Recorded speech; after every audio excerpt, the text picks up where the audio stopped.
Assalamu alaikum dear brothers. I hope you all are fine by the grace of Almighty Allah subhanahu wa ta'ala. আজকে আমি সুনীল গঙ্গোপাধ্যায়ের লেখা রক্ত উপন্যাসটির উপরে সংক্ষেপে আর কি রিভিউ দেব।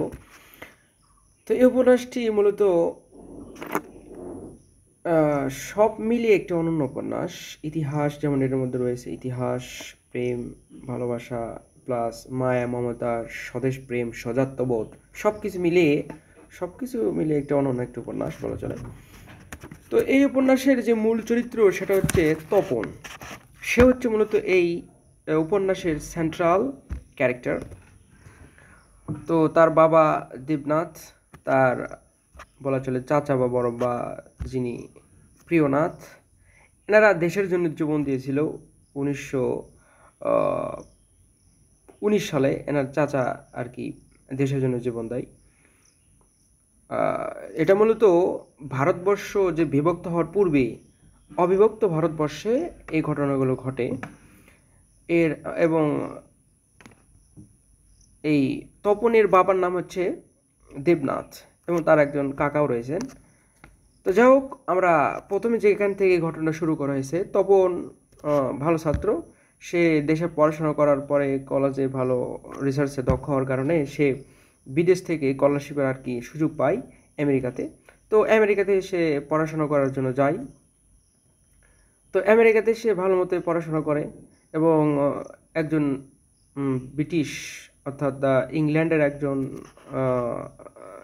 ছেলের সাথে তার ভালো বন্ধুত্ব সখ্যতা করে ওঠে, আর তার নাম ছিল হচ্ছে টেট।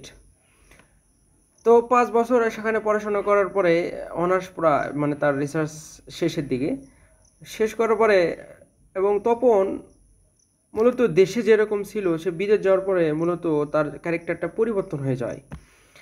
তারপরে সে আসলে দেশে থাকতে চায় না, সে একবারে বিদেশে মানে আমেরিকাতে সেটেল হয়ে যাওয়ার সে ইচ্ছা করেছিল, বা সেখানেই সে থাকার প্রবল ইচ্ছা করেছিল। মানে এমনভাবে সে বিদেশকে বা আমেরিকাকে এমনভাবে ধারণ করেছিল যে সে দেশকে আর মানে ভালোবাসে না, এমন একটা মনোভাব তার মধ্যে তৈরি হয়েছিল। তো আমেরিকাতে স্থায়ী বাসিন্দা হওয়ার জন্য সেখানে 5 বছর থাকতে হয়, এবং 5 বছর থাকার পরে বাকি আবার 2 বছর আরেক জায়গায় থাকতে হয়, এটা হচ্ছে নিয়ম। তো সেজন্য সে ভেবেছিল বাকি 2 বছর সে কানাডায় কাটাবে। কিন্তু টেডের জোরাজুরিতে সে ব্রিটেনে আসে, যদিও তার কাছে ব্রিটেন খুব অস্বস্তিকর ছিল, সে সেখানে আসতে চাইতো না। তবুও তার বন্ধু জোরাজুরিতে সেখানে আসে। তো টেট একটা কারণে তপনকে সময় দিতে পারে না, সে অন্যদিকে একটা জমি জমার কারণে সেদিকে চলে যায়। আর টেট মানে দুজনকে আর কি সঙ্গ দেওয়ার জন্য তপনের সঙ্গে রেগে যায়। একটা হচ্ছে অ্যালিস আর একটা হচ্ছে বারবারা। তো তপন অ্যালিসকে বেছে নেয়। তো অ্যালিসে হচ্ছে এই কাহিনীর নায়িকা বলা চলে, বাট নায়িকা হলেও উপন্যাসটির পরিণতি কিন্তু করুণ, শেষে তাদের মিলন হয় না। প্রথমে বলি, তো অ্যালিস তপনকে একদিন ইনভাইট করে তার বাসায়। তো তপন অ্যালিসের বাসায় যাওয়ার পরে অ্যালিস নানাভাবে তাকে আপ্যায়ন করে। তখন তপন নিজে ভাবে যে সে কত কষ্ট করে টাকা ইনকাম করে আমাকে এরকম বড় বড় মানে বেশি দামি দামি খাওয়ার জিনিসগুলো আয়োজন করেছে। তারপরে তপন তখন অ্যালিসের দেওয়ালে একটা ছবি দেখতে পায়। তখন তপন অ্যালিসকে জিজ্ঞেস করে ওটা কার ছবি। তখন অ্যালিস বলে ওটা আমার বাবার ছবি। তখন অ্যালিস বলে বাবা, তোমার বাবার পাশে এটা কে? তখন অ্যালিস বলে that person has killed my father, সেই লোকটি আমার পিতাকে হত্যা করেছে। তখন অ্যালিসের মাথা কাল্লা সব ঘুরে যায়, তখন সে হতভম্ব হয়ে যায়। তখন অ্যালিস শুধু শুনতে চায় যে কিভাবে তোমার বাবাকে হত্যা করা হয়েছে, সেই লোকটা আসলে কে যে তোমার বাবাকে হত্যা করলো, সে বারবার শুনতে চায়। তখন অ্যালিস আসলে অতীতকে ওরকমভাবে আঁকড়ে ধরতে চায় না, সে বলতেও চায় না যে যাওয়া হয়েছে ওগুলো আমি বলতে চায় না।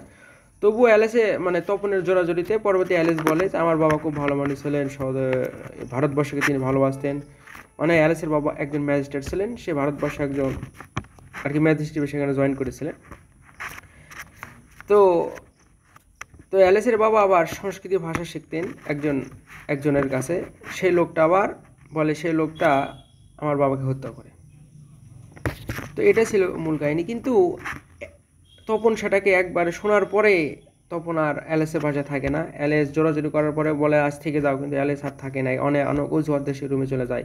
যাওয়ার পরে সে তো হতাশ, কিভাবে অ্যালেস যেটা বললো সেটা তো সত্য না। কারণ অ্যালেসের বাবা যদিও ভারতবর্ষকে মানে ওরকম ভালোবাসতো বা ভারতবর্ষকে ওইরকম চোখে দেখতো, বাট অ্যালেসের বাবা ছিল একবারে কট্টর ভারতের স্বাধীনতার বিরোধী ছিল। যারাই ভারতের স্বাধীনতার পক্ষে কথা বলতো, অ্যালেসের বাবা ছিল উডল্যান্ড সম্ভবত, সে তাদেরকে একবার হত্যা করতো বা তাদেরকে জেলে দিত, একেবারে নির্বিচারে গুলি করার আদেশ দিত। তো এরকমই আর কি অ্যালেসের বাবা অনেক অন্যায় অপকর্ম করতো, কিন্তু সেগুলো তার ব্রিটিশে বাবা অ্যালেস তো ওরকম ভেতরে জানতো না। তখন অ্যালেস তার অতীতের সব কাহিনী বর্ণনা করে। তার বড় বাপ 1919 সালে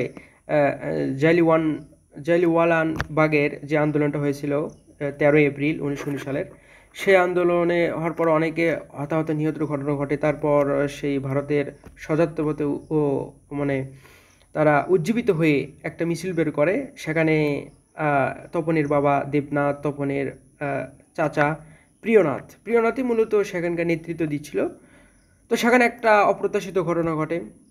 একজন ইংরেজ তদানীন্তন একজন কর্নেল, তার নাম হচ্ছে নর্থব্রুক আর কি, সে ঘোড়া চাইলে মিছিলের উপর দিয়ে যাইতে চায়। পরবর্তীতে তারা মিছিলের লোকজন তারা বলে আমরা শোকযাত্রার উপর আমরা কাউকে যাইতে দেবো না।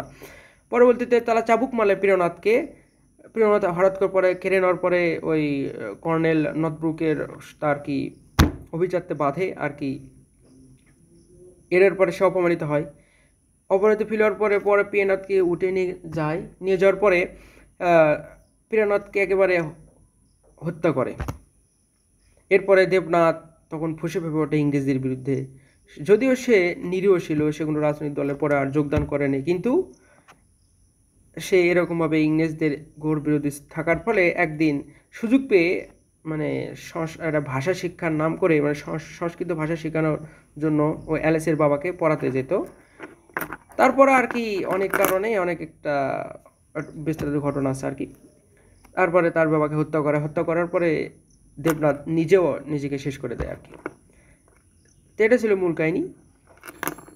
তারপরে অ্যালেস যখন তপনকে বারবার আসে, তাকে ডাকে, তাকে বলে তোমার সাথে কথা আছে, তোমাকে ভালোবেসে ফেলেছি মানে কয়েকদিনের মধ্যেই, মানে অ্যালেস আর কি তাকে মন প্রাণ দিয়ে ভালোবেসে ফেলেছিল। কিন্তু তপন তাকে আর পাত্তা দেয় না। তপন বলে যে আমার বাবাকে হত্যা করেছে, মানে যারা আমাদেরকে শোষণ করেছে তাদের সাথে আমার কোনো ভালো সম্পর্ক থাকতে পারে না। মানে তপন অ্যালেসকে একেবারে ইগনোর করে। সর্বশেষ অ্যালেসা এই তপনের বাসায় এসেছিল এবং তার ঘরে ঢুকেছিল। তখন তপন আর কি তাকে খুব একেবারে তো তিরস্কার তো করে তাকে মেরেছিল, এমনকি তাকে থাপ্পড় মেরেছিল, তাকে লাথি মেরেছিল। তারপরেও অ্যালেসা তার রুম থেকে যায়নি, তাকে ভালোবেসেছিল। পরবর্তীতে অ্যালেস সে বাংলাদেশে যায় এবং সেখানে থেকে তার মনটা আবার অ্যালেসার প্রতি ঘুরে আসে। তখন আবার সে অ্যালেসাকে ফিল করতে শুরু করে এবং অ্যালেসাকে ভালোবাসতে শুরু করে। তারপরে সে আবার লন্ডনে ফিরে আসে যখন অ্যালেসাকে প্রস্তাব করে যে অ্যালেসা আমি তোমাকে কিছু বলতে চাই। তখন অ্যালেসা তার নখ দেখায়, যে তার আন্টি দেখায়, তার মানে তার বিবাহ কিছুটা হয়েছে। তারপরে অ্যালেস তো হতভম্ব হয়ে যায়। তখন